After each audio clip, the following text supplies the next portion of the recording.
Jean-François Lisée. On va juste dire qu'on est d'accord. Thomas Mulcair. Je te donne 100% raison. La rencontre. C'est vraiment une gaffe majeure. Tu viens de changer de position. Ce qui est bon pour Pitou est bon pour Minou. La rencontre. Lisée. Mulcair. Hey, fais-tu fret? T'es-tu bien dans ton coton ouaté? Hey, y'a l'air de faire fret. T'es-tu bien dans ton coton ouaté? Jean-François qui est seul sur glace le mardi, il va pouvoir compter dans un but vide, sans gardien. Alors, Jean-François, Je pensais que c'était toi le gardien. Non. Écoute, Catherine Dorion, elle était bien dans son coton ouaté, elle. Moi, je pense que Blue Jeans Bleu devrait donner 10% de ses recettes parce que jamais la chanson n'a été aussi jouée que quand Catherine Dorion a décidé de mettre son coton ouaté. Je suis en train de le lire. Moi, j'ai pas eu la version que les journalistes ont eue avant. Je sais pas pourquoi je n'étais pas sur la liste d'envoi, mais ça se lit très bien. Et puis, mais je vais t'en lire un extrait que j'ai beaucoup aimé sur la langue française. Parce qu'à un moment donné, elle raconte que Marie... comment elle s'appelle? Marie-France... Bazot? Arsenault. Marie-Louise Arsenault. Oui. Oui, c'est ça. Donc, on est au Salon du Livre de Québec. Et puis là, Marie-Louise lui dit, pourquoi est-ce que tu sacres? Tiens, pourquoi sacrer? Si on parle de la méthode, moi, Catherine, ce qui m'étonne, c'est que vous sacriez en sachant très bien que vous êtes diffusé au sens large. Pourquoi vous parlez comme ça? Pourquoi ne vous adressez-vous pas à l'intelligence des gens? C'est que là, franchement, Catherine Dorion le prend mal, puis dit pourquoi s'adresser à l'intelligence des gens signifierait ne pas parler un parler populaire, ce parler qui, depuis des générations, depuis des siècles, fait partie de nous. Pourquoi on pense qu'être intelligent, c'est pas parler une langue qui a labouré la terre jadis, qui a des sacres et des mots d'église? C'est une superbe langue, moi je l'adore, et c'est un hommage que je lui rends. Je sais que certains n'aiment pas ça. Moi, j'ai été influencé par Chartrand, j'ai été influencé par Falardeau. Ce sont des gens qui m'ont beaucoup donné. Et là, elle dit, et que ceux qui veulent cacher la langue dans des garde-robes nous crissent patience. C'est excellent. Écoute, Tom la trouvait rafraîchissante. Je ne suis pas sûr qu'à Québec solidaire, on la trouve si rafraîchissante que ça. Tu trouves pas que ça manque un peu de classe à quelques jours du congrès de Québec solidaire, comme le souligne aujourd'hui Michel David dans Le Devoir? Soudainement, tu craches un peu sur ton ancienne gang, sur ton ancienne équipe. Ben, c'est un geste politique. C'est un geste politique et le moment de la publication est aussi un geste politique. Moi, je me souviens, parfois, les auteurs ne contrôlent pas le moment de la sortie. Puis on doit leur rappeler que ça peut poser un problème. Mais là, dans ce cas-ci, la date du congrès est connue depuis au moins 1 an et la date de sa sortie, elle doit la connaître depuis au moins le printemps. Donc, il y a un choix délibéré de sortir 2 semaines avant le congrès. Et elle pouvait penser, sans en être certaine, que beaucoup de gens voudraient la lire parce qu'à chaque fois qu'elle fait quelque chose d'hors norme, tout le monde en parle. Alors, elle est allée même à Tout le monde en parle, qui est la grande tribune.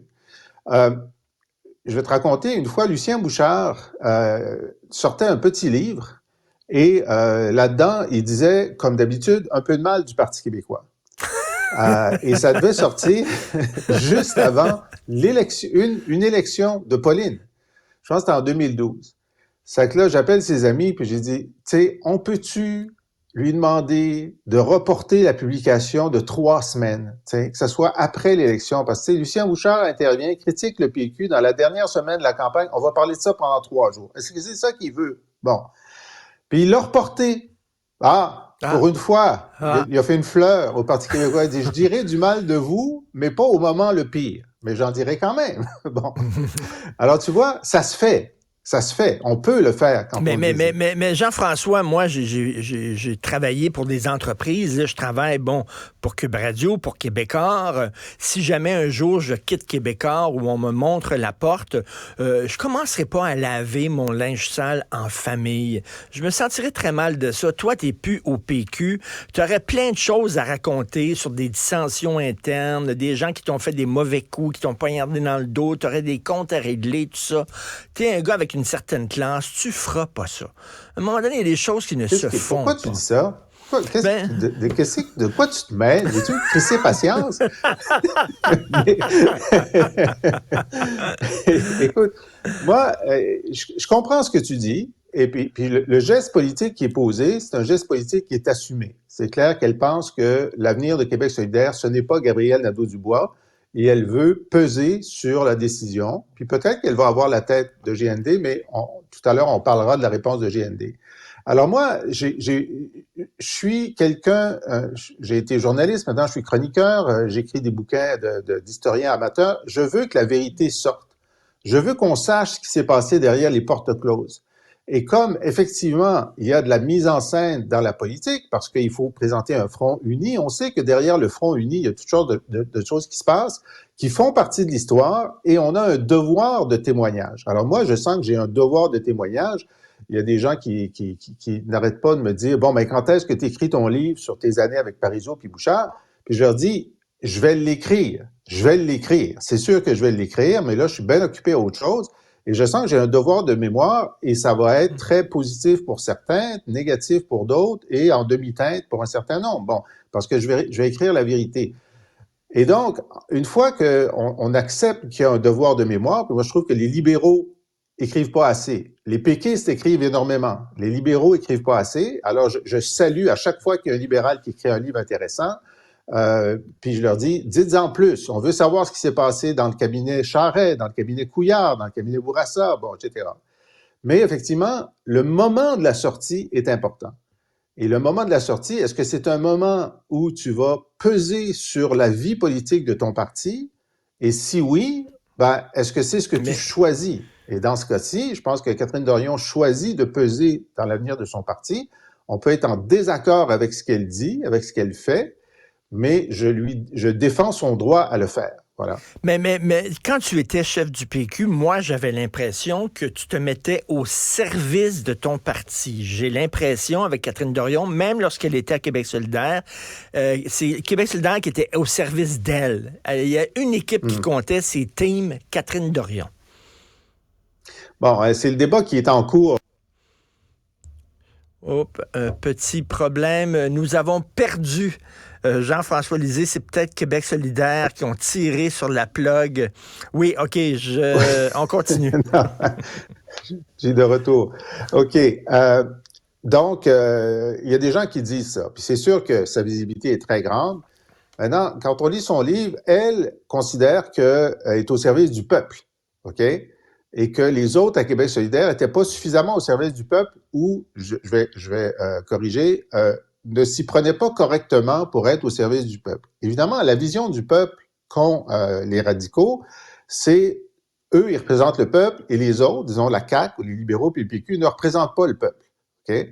Et donc, lorsqu'elle dit l'institution parlementaire était déconnectée du peuple, ne discutait pas des vraies choses, ça présume que la majorité qui ont pas voté QS ne sont pas le peuple. C'est une vision très tronquée de ce qu'est le peuple.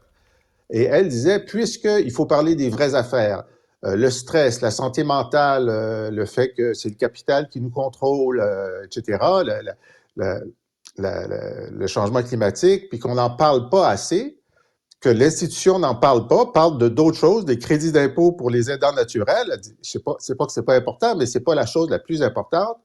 Donc, il faut essayer de casser la norme, la forme pour imposer les thèmes du peuple tels que moi, je le conçois. Et là, Gabriel Nadeau-Dubois et les autres disaient, écoute, je comprends que nous, on aimerait ça parler de la crise climatique tous les jours, mais c'est pas comme ça que ça marche. T'sais, si on était au pouvoir, on pourrait le faire. Mais c'est pas comme ça que ça marche, et donc on doit faire le maximum dans l'institution qu'on a. Et c'est cette tension entre ces deux visions-là qui était insoluble, clairement.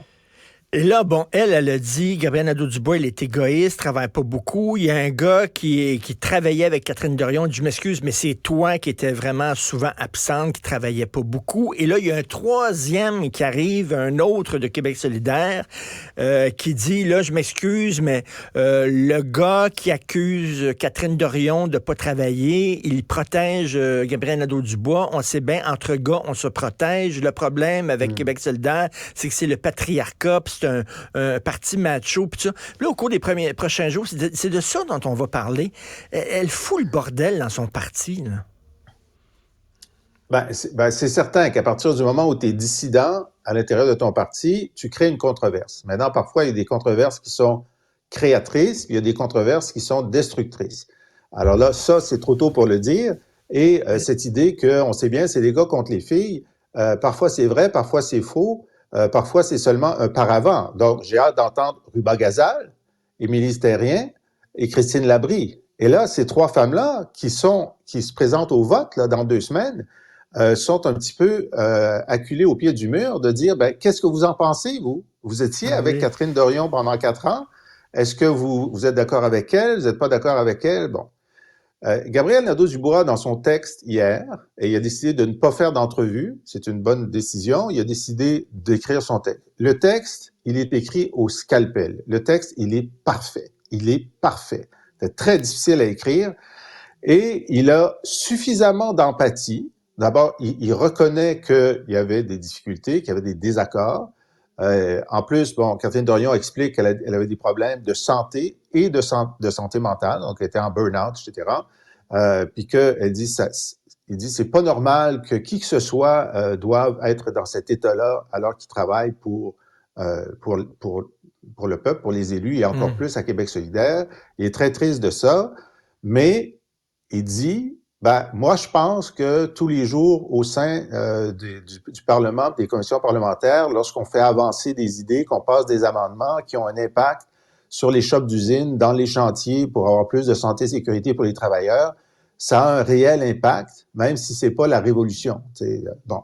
Et ça, je trouve que il lui répond avec de l'empathie, mais des arguments, et lui, il sort grandi de ça. Il sort grandi. Et à la fin, il dit, c'est un peu, ça le sert, mais enfin, c'est juste aussi, on n'a pas à choisir son camp.